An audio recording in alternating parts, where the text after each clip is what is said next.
Sivaya Nama Tiruchitrambalam. Welcome back to our special series on Agni Nakshatram. This program is scheduled from March 4th all the way to March 28th. This particular period is well known to be hot summer or peak summer in Tamil Nadu. Usually during this period, in most of the temples and even in villages and homes, we used to recite a padigam called, this is called as a rain seeking padigam itself. We used to recite that regularly. Today, we are happy and proud to present an introduction talk about this padigam in Rashtrabhasha. This particular speaker, quite young and very promising as well, she's from Chennai. She's going to give us an introductory talk in Hindi. She's awaiting her future studies, and I'm sure with Lord Shiva's blessing, she's going to reach real heights. Miss Janani is here with us to present Padigams Seeking Rain, a special talk in Hindi. Without further ado, let me hand over the stage to Miss Janani. Sivaya Nama Tiruchitrambalam. शिवाय नमः। नमस्ते सभी। अग्नि नक्षत्र पर विशेष कार्यक्रम में आपका स्वागत है। अग्नि नक्षत्र, जिसे वर्ष के बहुत गर्म अवधि के रूप में जाना जाता है, आइए सबसे पहले अग्नि नक्षत्र नामक इस अवधि का महत्व को देखें। सबसे पहले सूर्य के चारों ओर पृथ्वी के घूमने के आधार पर हम महीनों को 12 के रूप में विभाजित कर सकते हैं। यह सभी तमिल परंपरा के अनुसार है। यह चित्रा महीना से लेकर पंगुनी तक होता है। चित्रा का महीना अप्रैल के 13 या 14 तारीख को शुरू होता है। इन 12 महीनों को 6 ऋतुओं में विभाजित किया गया है। पश्चिमी ज्ञान ने इसे 4 में वर्गीकृत किया है, लेकिन तमिल विद्वानों और संतों ने ऋतुओं को 6 के रूप में ही वर्गीकृत किया है। वैदिक ज्योतिष के अनुसार देर से वसंत ऋतु को हम अग्नि नक्षत्र या कत्री वेल कहते हैं। यह वह समय है जब सूर्य ग्रह भरणी तारे में प्रवेश करता है, और यह अवधि तब समाप्त होती है जब सूर्य ग्रह कार्तिकेय नामक तारे के पार करता है। इस ग्रहीय गति में आमतौर पर 21 दिन लगते हैं। यह अवधि आमतौर पर चिलचिलाती गर्मी के साथ चरम गर्मी होती है। इस जानकारी को पुष्ट करने के लिए एक पुराण कथा भी है। इसके लिए हम महाभारत नामक महाकाव्य का सहारा ले सकते हैं। कंडवप्रस्थ नामक एक स्थान था जो एक घना जंगल था। जब भगवान श्री कृष्ण और अर्जुन पास की नदी में स्नान कर रहे थे, तो उन्होंने एक ब्राह्मण को देखा जो अत्यधिक खाने के कारण परेशान दिख रहे थे। वह श्री कृष्ण और अर्जुन के पास गए और मदद मांगने लगे। तुरंत भगवान श्री कृष्ण ने उन्हें अग्निदेव कहकर संबोधित किया। अग्निदेव ने भगवान श्री कृष्ण के सामने अपनी स्थिति स्वीकार की, क्योंकि सुविदासी नामक एक राजा थे जिसने लगातार 12 वर्ष तक बहुत सारे घी से यज्ञ किया था, और इसे परिणाम स्वरूप अग्निदेव सुस्ती से पीड़ित हो गए थे। इस बीमारी की दवा कंडवप्रस्थ नामक इस जंगल के अंदर है, लेकिन जब अग्निदेव इसे खाने की कोशिश करते हैं तो भगवान इंद्र भारी बारिश से इसकी रक्षा करते हैं। इसीलिए अग्निदेव दवाओं से वंचित रह गए। भगवान श्री कृष्ण और अर्जुन अग्निदेव की मदद करने का फैसला किए।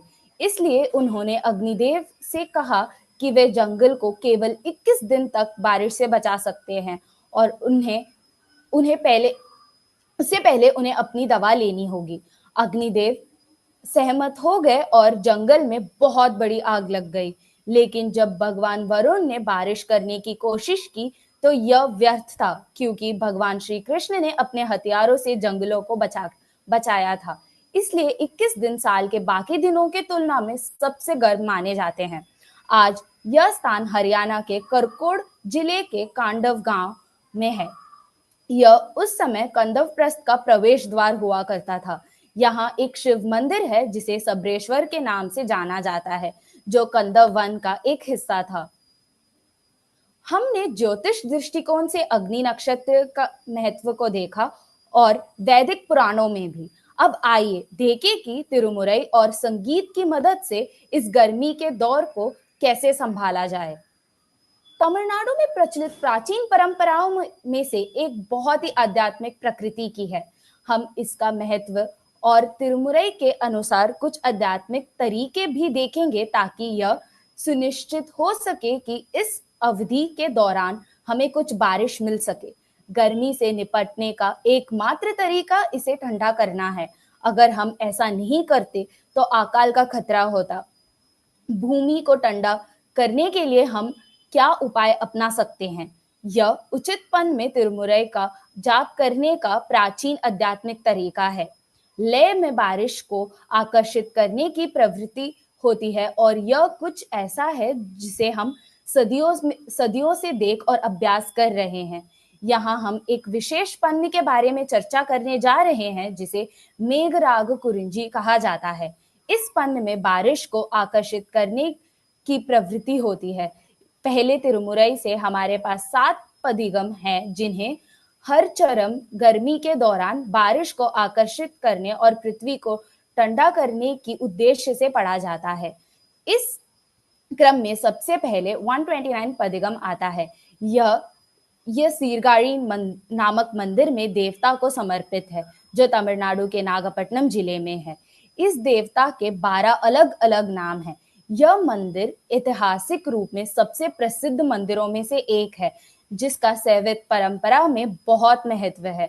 उनमें से एक है शैवों के लिए पहले गुरु तिरुஞான संबंधर का जन्म इसी स्थान पर हुआ था। इस पदिगम में 11 चंद हैं और सेयुयरुम तीन कोडियान के रूप में शुरू होता है। प्रत्येक चंद में 4 पंक्तियां हैं जिसमें 2 पंक्तियां शिवजी को समर्पित है और 2 पंक्तियां प्रकृति की सुंदरता को दर्शाने के लिए समर्पित है। प्राचीन तमिल संस्कृति ने कभी भी ईश्वर और प्रकृति को अलग नहीं किया। दूसरा पदिगम पहला तिरुमुरई से 130 पदिगम है। यह तंजावुर जिले की तिरुवैयार नामक मंदिर को समर्पित है। नाम का सीधा सा यह मतलब है कि ऐसी जगह जिसमें 5 नदियां मिलती हैं। इस मंदिर का बहुत महत्व और महिमा है। इस स्थान में घटी महत्वपूर्ण घटना यह है कि हमारे दूसरे गुरु तिरुनावुकरसर ने इसी स्थान पर भगवान शिव के कैलाश निवास को देखा था। इस पदिगम में भी 11 चंद हैं और यह पुलन आइंदुम के रूप में शुरू होता है। यह पदिगम उस जगह के खूबसूरत नजारे को दर्शाता है। इतना ही नहीं, हर किसी को मौत से डर होता है और कई संस्कृतियों में मृत्यु शब्द को वर्जित माना जाता है। लेकिन इस पदिगम में तिरुஞான संबंधर यह विश्वास दिलाते हैं कि जब हम मृत्यु के डर से पूरी तरह से विचलित हो जाते हैं तो केवल एक ही व्यक्ति होता है जो बचाव के लिए आता है, जो इस स्थान के देवता हैं। इस श्रृंखला में तीसरा पदिगम 1.131 है जो तिरुमदुकुंड्रम नामक स्थान पर गाया जाता है जिसे अब विழுपुरम जिले की वृद्धाचलम के नाम से जाना जाता है। यह मंदिर हमारे तीसरे गुरु नंबी आरोरार द्वारा किए गए चमत्कारों में से एक के लिए बहुत प्रसिद्ध है। उन्होंने धन के लिए भगवान की पूजा की और 12,000 सोने के सिक्के प्राप्त किए।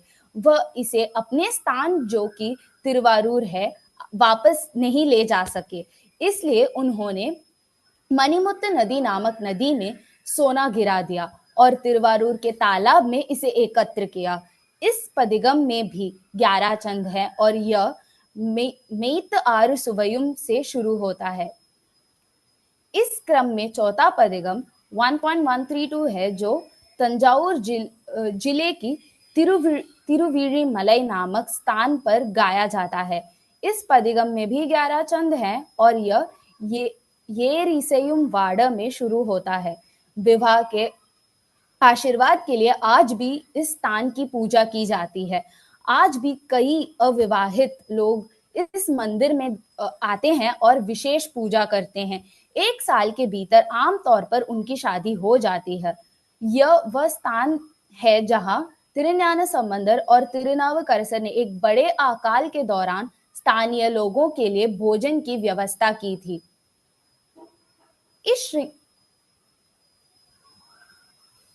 इस श्रृंखला में पांचवा पदिगम 1.133 है, जो कांचीपुरम नामक स्थान के लिए गाया जाता है, जिसे तमिलनाडु के मंदिरों के शहर के रूप में भी जाना जाता है। इस मंदिर को पंचभूत मंदिर के अंतर्गत पृथ्वी तत्व के मंदिर माना जाता है। जब भगवान शिव ने कबूल किया कि उन्हें जो सबसे ज्यादा पसंद है वह है पूजा, उनकी पत्नी पार्वती जी अपने पति को प्रसन्न करना चाहती हैं और पूजा करना चाहती हैं, इसीलिए वह कांचीपुरम आई और मिट्टी से यह लिंगम बनाया और अत्यंत समर्पण के साथ पूजा शुरू की। जब पास की नदी में भारी बाढ़ आई तो उन्होंने लिंगम के नष्ट होने के डर से लिंगम को गले लगा लिया। आज भी लिंगम पर उनकी चूड़ियां और गले लगाने के निशान पाए जाते हैं। इस पदिगम में मूल रूप में 11 चंद थे, लेकिन हमारी लापरवाही के कारण आज केवल 10 चंद हैं। इस श्रृंखला में छठा पदिगम 1.134 है, जो नागपट्टनम जिले के तिरुपरियारुल विरट्टम नामक स्थान के लिए गाया जाता है। पुराणों के अनुसार भगवान शिव ने वीरता के 8 कार्य किए थे। उनमें से एक था दक्ष की चिता को नष्ट करना, क्योंकि उन्होंने भगवान शिव और उनकी पत्नी पार्वती जी का सम्मान किए बिना एक यज्ञ किया था। जब इस आयोजना में पार्वती जी का अपमान किया गया तो यह यज्ञ नष्ट हो गया। यह मंदिर वह स्थान है जहां यह घटना घटी थी। इसे अष्टवीरट स्थलम कहा जाता है। अष्टवीरट स्थल में से एक यह स्थान है। इस पदिगम में भी 11 चंद हैं और यह करुत्तन कडवुल के रूप में शुरू होता है। इस श्रृंखला में अंतिम पदिगम 1.135 है, जो करूर जिले के तिरुपराईतुरई नामक स्थान के लिए गाया जाता है। इस पदिगम में भी 11 चंद हैं और यह नीर सेरवदूर के रूप में शुरू होता है। यह पदिगम बारिश की कामना के लिए पहले तिरुमुरई से 7 पदिगम का समापन करता है। ध्यान देने योग्य के एक दिलचस्प बात यह है कि इनमें से किसी भी श्लोक में बारिश के लिए अनुरोध करने का कोई उल्लेख नहीं है, लेकिन पूरे 7 पदिगम में बादल का उल्लेख है और बारिश के लक्षणों पर प्रकाश डाला गया है। आज तक हर साल तमिलनाडु के लगभग सभी मंदिरों में हम ओदवारों को गर्मी के मौसम में यह पदिगम गाते हुए देख सकते हैं और बूंदाबांदी या बारिश का चमत्कार होता है। आमतौर पर चित्रे महीने में मंदिरों में बहुत सारे अनुष्ठान होता है। खास तौर पर शिव जी के मंदिरों में हम शिवलिंग के ऊपर धारा भारम की अवधारणा को देख सकते हैं, जो कि पानी का एक छोटा बर्तन होता है जिसके निचले केंद्र में एक छोटा सा छेद होता है, जिसमें हर्बल पानी भरा जाता है और फिर यह पानी शिवलिंग पर टपकता रहता है। इसके अलावा हम सभी जानते हैं कि भगवान शिव जी के 3 आंख हैं।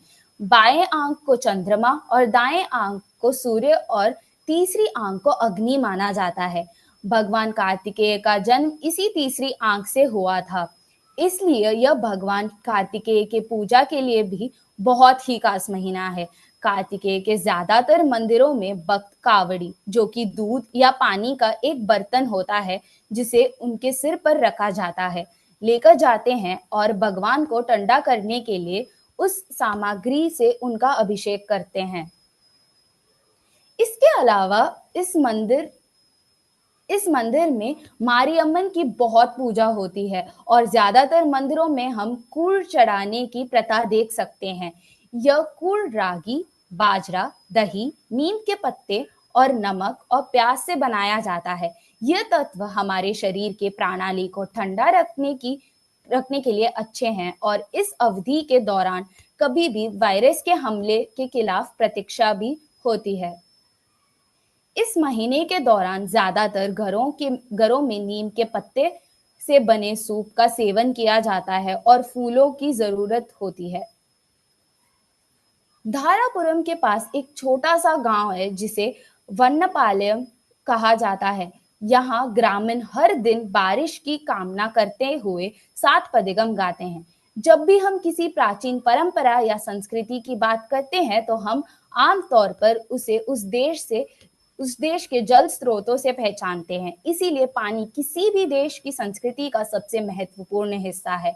गर्मी की जरूरत है।